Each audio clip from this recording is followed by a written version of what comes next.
Tenemos en Guatemala un Tribunal Supremo Electoral que está siendo altamente cuestionado. La pregunta es, Luis Hernández Asmitia, que acepta una postulación recientemente, como ciudadano, ¿cree que los guatemaltecos tenemos la certeza electoral para participar? Y ojo, tenemos la certeza electoral para votar y esperar que nuestro voto se respete. Bueno, Richard, siempre es un gusto estar aquí con tu persona. A todos los televidentes les mando saludos. Comencemos tal vez en dónde estamos y por qué llegamos a este punto. Es de conocimiento de la población y de muchos que participamos en la última elección, que existió fraude electoral en la última elección. Se calcula que más o menos 27 curules se robaron y hoy mucha gente son diputados sin haber sido electos por parte del pueblo. Entonces ahí se afecta la representatividad. La certeza electoral. La certeza electoral, porque entonces tenemos que ya hubo algo y por lo tanto genera un poquito de miedo que eso pueda volver a pasar. También tenemos que entender de que tenemos una ley electoral y de partidos políticos que es bastante compleja y que permite la interpretación de cada individuo que la tiene que ejecutar. Me explico, uno puede decir que no es campaña anticipada y el otro puede decir que sí es campaña anticipada. Entonces se deja mucho a la subjetividad. A la subjetividad del magistrado. Y entonces eso en una ley, cuando queremos hacer cumplir la ley, es muy complejo porque depende de quién esté ahí, es que se va a tirar la ley o para la derecha o para la izquierda. Entonces tenemos una ley electoral y de partidos políticos que definitivamente debe ser una de las prioridades de la próxima legislatura que se tenga que reformar, porque lamentablemente esta pues pasó en blanco en esta parte, hicieron ciertos esfuerzos, pero no llegaron a concretar para poderla reformar, en donde se tienen que quitar varias cosas, como el tema de la campaña anticipada. ¿Cómo va a ser eso posible, que los guatemaltecos no puedan conocer a un candidato, ni mucho menos sus propuestas, y que en un periodo de 3 meses, con unas regulaciones realmente inviables por parte del Tribunal Supremo Electoral, porque eso es lo que dice la ley, el guatemalteco pueda generar una opinión de decir, bueno, me voy a ir con Pedro, y Pedro, ¿por qué? Porque tiene A, B, C, D de propuesta y eso va a cambiar mi calidad de vida. Eso no se puede hacer en 3 meses. Aparte que en esos 3 meses el Tribunal Supremo Electoral va a regular los medios. O sea, hoy por hoy los partidos tienen que escoger a qué vallas quieren participar. Les van a dar alrededor de 4 o 5 vallas a nivel nacional para poder proponer sus candidatos y su propuesta política. Entonces, pero va a ser bastante complejo. Ahora, eso es una participación y una competencia asimétrica, porque los partidos que ya tienen reconocimiento de nombre a través de varias participaciones electorales tienen una prevalencia y un nivel de recordación mayor que las nuevas propuestas. Es que tenemos que saber de dónde sale esto, Richard, y eso lo puedo decir yo de primera mano porque yo estuve en esa legislatura.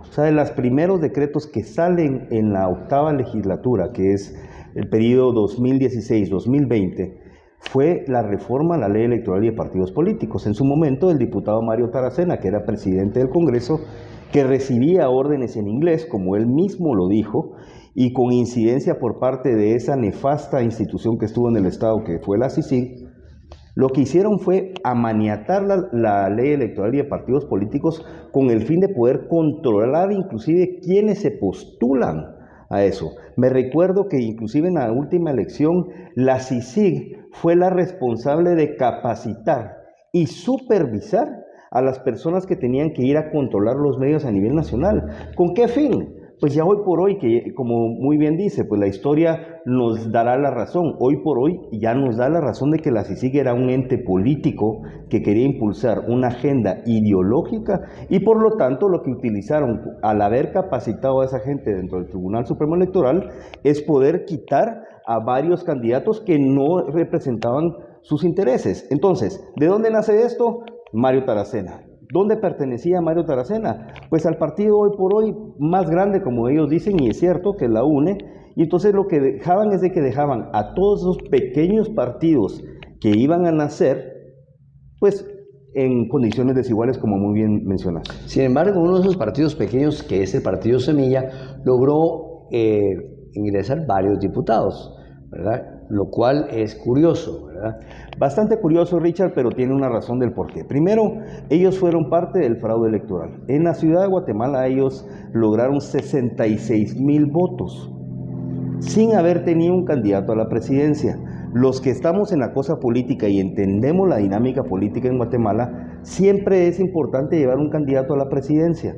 ¿Por qué? Porque la gente, seguimos siendo un país presidencialistas. Recuérdense que en ese entonces tenían a la hoy prófuga de la justicia, que no la dejaron correr porque se pensaba que había ejecutado un delito, y hoy ya está confirmado de que se robó 35 millones de quetzales al comprar un edificio sobrevalorado.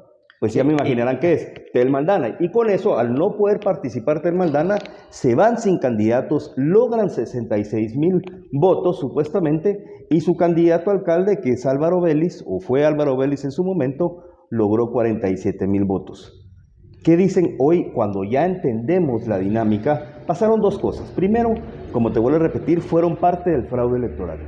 Muchos de esos diputados hoy por hoy de Semilla, que por cierto no hayan hecho absolutamente nada en el Congreso, pero es que nada, no han pasado una sola iniciativa de ley, no se han pronunciado ni siquiera a fiscalizar, no han hecho absolutamente nada, pues ellos lo que hicieron fue se metieron por medio de ese fraude electoral.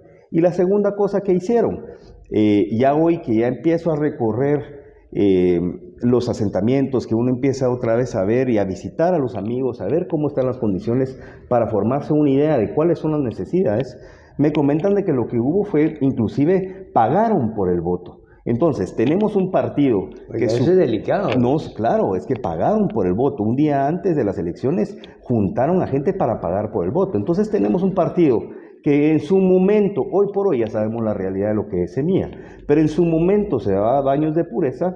Hoy lo que es son diputados fraudulentos, no deberían de estar ahí. Hoy por hoy ya sacaron inclusive las garras, Richard, no sé si te diste cuenta, pero su próximo candidato a la alcaldía de Guatemala es el licenciado Solórzano Fopa, sí, ese mismo que utilizó la SAT también con fines electorales para poder demeritar al empresariado.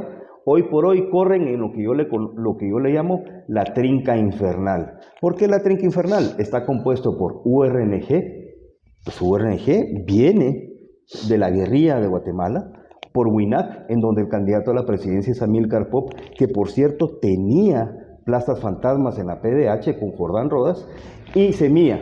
Entonces, ¿qué es lo que nos estamos dando cuenta? Que tuvimos un proceso electoral fraudulento. Fopa es el mismo que hizo aquel partido con muertos, ¿verdad? Con firmas de muertos. Es ese mismo que se fue a meter exactamente al cementerio general a conseguir firmas, de que hizo el partido con muertos, que tuvieron denuncias penales, ese mismo que hoy por hoy está defendiendo al extorsionador y lavador más grande de Guatemala, que se llama José Rubén Zamora, es ese mismo que hoy por hoy está corriendo con el CAN, es ese mismo que ha hecho lata a Guatemala, pero es ese mismo que vino y utilizó la SAT, la Superintendencia de Administración Tributaria, para hacer una persecución selectiva, porque era uno de esos brazos que tenía la CICIG para colonizar Guatemala.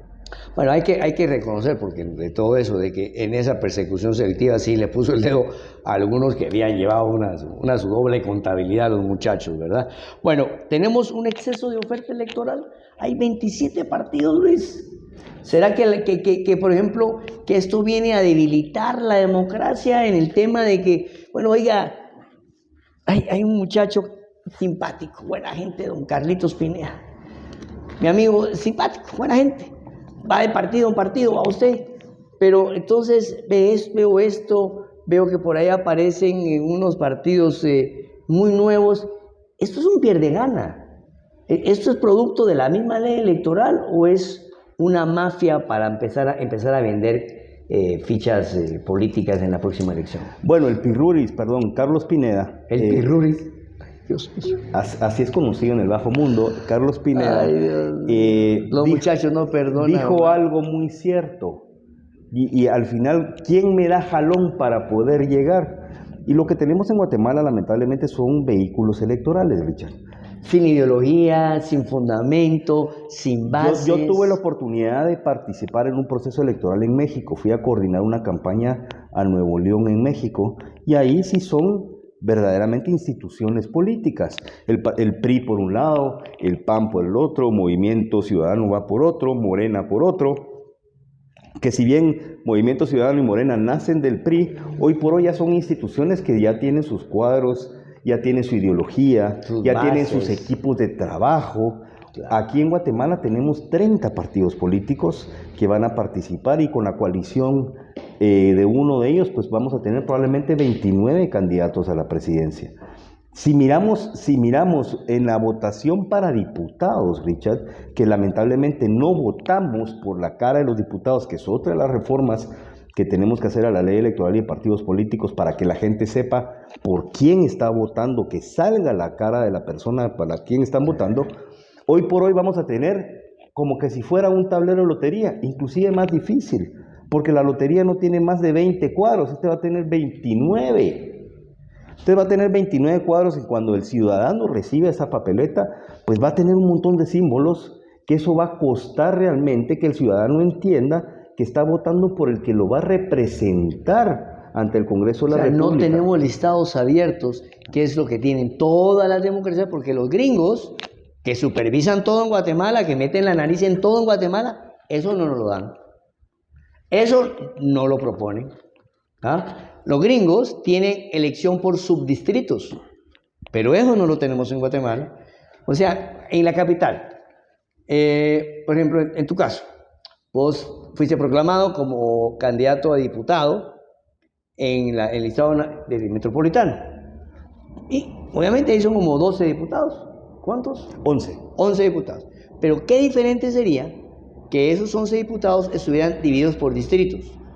Zona 1, 2, 3, 4, 5 y 6. Eso reduce el costo de campaña, da acceso a que el ciudadano conozca a su diputado, ¿verdad? La papeleta, la gente puede votar por la cara del diputado que conoce, porque como eso es una cosa que ustedes deben de recordar. Cuando J.F. Kennedy fue candidato, empezó su carrera política, lo conocían por nombre y apellido. Y yo les pregunto a ustedes que me están viendo allá, atrás de las cámaras, aquí de RCN, o que me escuchan por la radio, pregúntense, ¿cómo se llama el ministro de Medio Ambiente? ¿Cómo se llama el diputado que lo representa a ustedes? ¿Por quién votó usted en las elecciones pasadas? Algunos que son partidarios ya feroces, que un partido tal vez se recuerdan, pero el 80% de la gente no conoce a sus representantes departamentales. Y Richard, tocas una cosa muy importante porque eso al final de cuentas, el ciudadano, entonces se aleja mucho del Congreso de la República, se aleja del poder, no entiende la dinámica del Congreso porque no tiene quién es su representante. Pero vamos a la ciudad de Guatemala. Las zonas 7, 1 y 18, solo esas tres zonas pesan más que todo el municipio de Quetzaltenango. O sea, en la ciudad de Guatemala en las últimas elecciones llegaron a votar 456,000 personas. Es el municipio con mayor peso electoral de la ciudad. Y entonces cuando empezamos a ver la administración de la ciudad como tal, pues muchos nos quejamos del tráfico. Sí, claro, el tráfico se tiene que solventar, pero la solución ya no está solamente en el municipio y eso voy a regresar a eso. Pero cuando vamos a la zona 18, cuando vamos a la zona 7, cuando conocemos la zona 5, las carencias que tienen esas zonas, realmente uno se da cuenta que la verdadera pobreza del país está aquí en la ciudad de Guatemala, porque pasa algo muy extraño en la ciudad. Muchos decimos, es que aproximadamente son 1,200 guatemaltecos que migran todos los días hacia Estados Unidos buscando oportunidades, pero nadie habla de los guatemaltecos que migran del interior del país a la capital, a la ciudad de Guatemala. Entonces, los verdaderos cinturones de pobreza, que son los asentamientos, Mezquital, hoy por hoy carecen de las cosas más principales para un ser humano. No tienen luz, no tienen agua, tienen que cruzar puentes para llegar a conseguir agua para poderle suministrar el líquido vital a sus familias. Entonces la problemática de la ciudad, que hoy por hoy muchos, te diría que el 100% de la ciudad nos quejamos de la movilidad. Otros lugares de la ciudad ni siquiera tienen agua, pero no es de ahorita, es de hace 30 años. Es que veamos una cosa, es triste quejarse por la movilidad cuando hay otros que se quejan pero por la subsistencia, ¿entendés? O sea, a veces, no tengo pero la movilidad sí hay que quejarse, y la razón de que hay que quejarse de la movilidad es porque hoy por hoy el problema de la municipalidad de Guatemala, siendo el municipio más grande del país, ya es un problema que el municipio por sí no lo puede solucionar.